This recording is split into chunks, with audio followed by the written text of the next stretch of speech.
Hello guys, in this video I am going to show you how to add a trip in the Tripscout application. But first I just want to mention, don't forget to subscribe to my channel, because at 10,000 subscribers I am going to show you my whole YouTube revenue statistics and growth strategy, as well as how to make money online. Let's jump into it.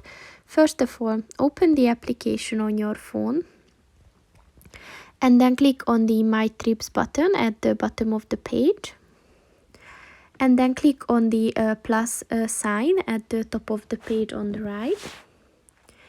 And first just select your destination. And then select your check-in and check-out date.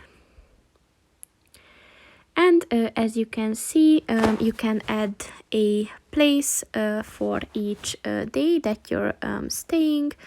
So if you want to visit Brooklyn Bridge Park, then you can just add it to your place, and then click on the add button at the bottom of the page, and it is added, and you can do that on each day. So that's pretty much it for this video, guys. See you in the next one. Goodbye.